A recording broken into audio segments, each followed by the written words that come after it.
columnist for the paper, Yasmin Alibhai-Brown, raised eyebrows during a debate on the BBC when she claimed white people need to integrate better into certain communities across Britain. Just don't put your remotes down, take a listen and see what she has to say. Yasmin, do you acknowledge one of those points that Emma made about the fact that it puts the social cohesion, that people coming here in large numbers, so she's talking about large numbers. So you go to the Red Wall. I go to the Red Wall a lot and argue with people in pubs. I do this as a duty, as a journalist, right? And I ask them, what attempt have you, and these are white people, have you made to integrate with those who come into your society? Why is the pressure always on us, the problem people? Why don't we say to more white people, integrate better, especially in those areas? They haven't chosen to move to another country. Hang on. I don't interrupt you, so don't interrupt me, OK? Why don't we say integration is a dance? So you need two people. You need two people on both sides. And only one side gets lectured. I know what you're all saying at home, but listen, we'll have it out here, won't we, as we always do on GBNews. To discuss this, I'm joined by writer and political commentator James Matthewson and founder of Don't Divide Us, Alka, Sehgal, Cuthbert. Thank you both very much for joining me this evening. Alka, I'll start with you. You just saw the clip there. What do you make of Yasmin's comments? Do you think white people need to do a better job of integrating with foreign communities when they come to the UK? I think Yasmin Alibhai-Brown's views really should be a laughing stock because that's really all that they deserve. But unfortunately, views like that are getting airspace and they're being pushed by members of our cultural and academic elites. And what it really amounts to is them telling ordinary people, many of whom are already being pushed to the limits with material conditions that are getting worse by the day, that they need to be ever so humble, they need to be really deferential to these newcomers, which is, first of all, assumes that newcomers don't want to integrate into British culture and life because they've come from somewhere outside of Britain to Britain. Presumably, they're not all just there for transactional purposes. There are other reasons as well. And you've got, this very elite view being put forward by people like Yasmin Alibhai-Brown, that is really saying you lot need to listen to people like us and we're telling you need to be deferential to people like them. So it's utterly divisive, utterly patronising, and it should be laughed out of court, really. Using the internet without a VPN, a virtual private network, is a bit like taking to the road without car insurance. All it takes is one unlucky moment to cost you a lot of cash. This video's sponsor is Private Internet Access. They are the VPN to help keep you safe. Click the link in the description below to find out why over 30 million people have downloaded PIA to protect themselves online. A virtual private network is an app that hides your IP address and helps keep your data private. When you're browsing the internet at home, you give up a large amount of data to businesses, to shops, and indeed to social media giants too. Hackers have the ability to steal your personal data with ease, including sensitive information such as passwords, keystrokes, and even your personal photos. Private internet access helps protect your personal data by encrypting your internet connection to keep your data out of the hands of cyber criminals. And it's not just hackers either to be concerned about. Information can be censored too. When Canada passed their C18 bill, social media giants decided to ban news content on their platforms. But PIA can protect your ability to consume the news and content you love. Private internet access is available for Windows users, Mac OS, Android, Linux, iOS, and you can use one PIA subscription to protect an unlimited amount of devices. And we've got a huge GB News discount for you too. Click the link in this video's description and you'll get a massive 83% off PIA. That's under £2 a month, the price of a coffee. And you'll get an extra 4 months completely free on top. Also, there's a 30-day money-back guarantee too.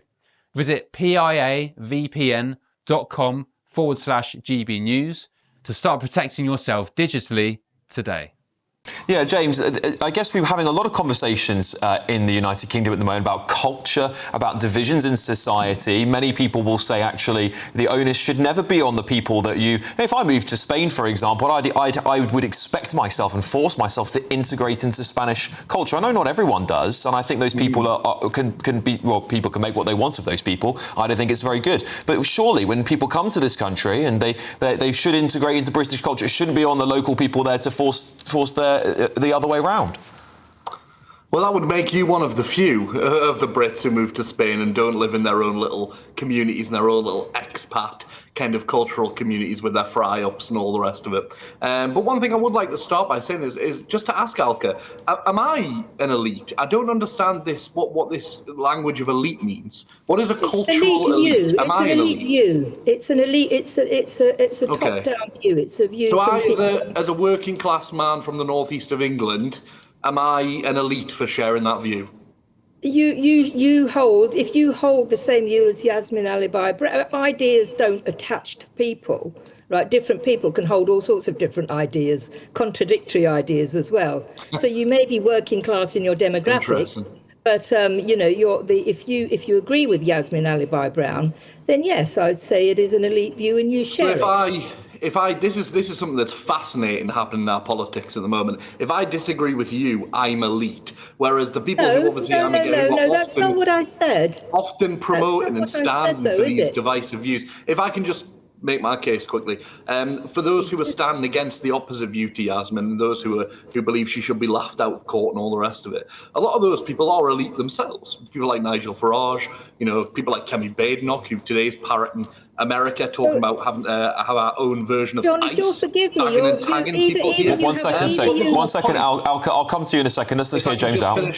Yeah, for a second, Alka. But the whole point here is that when we talk about dividing communities, I don't see anything wrong with what Yasmin said in the principle of it, is that if people come to your community, if you want to have neighbours from wherever they've moved from, if they've moved from the south to the north or vice versa of this country, then it's about trying to help people, trying to be a good neighbour and help people integrate and build bonds in your community. There is nothing wrong with that. Okay, Alka? Well, I think you're conflating several things. First of all, I said very clearly at the beginning, I distinguish between people and ideas, but onto the substantive point of contention here.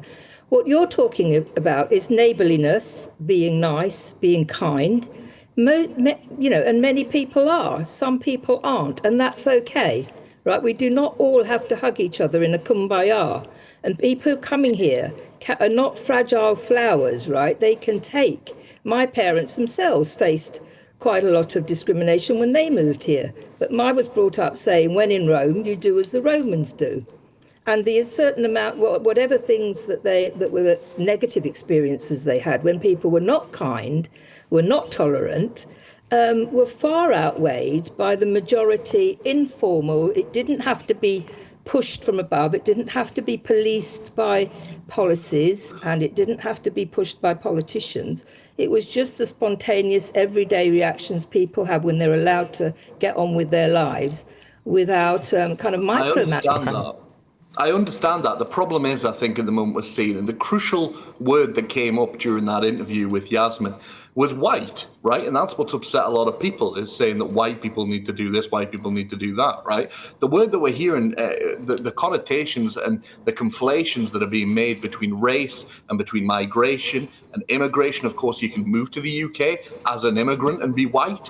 You can be born here. You can be a black British person and not be an immigrant. This idea, this conflation between race and that, I believe is a deliberate one that is being made across our politics in Western politics. And it's very concerning, because if you look to America, which often, we like to follow and our right-wing politicians like to emulate at the moment, if you look to that and you see the ICE raids that are taking place at the moment, they're handcuffing black people who are citizens of the United States of America whilst on raids to then filter through anybody of colour who happens to be walking the street at night and then bagging and tagging them and then taking them away, deciding who they're going to arrest. That's America, kind right? Okay, unfortunately, I've got to leave it there for the debate. James, look, I can't verify those claims, so I will just say we'll take it with a pinch of salt until we can verify that. But thank you both very much.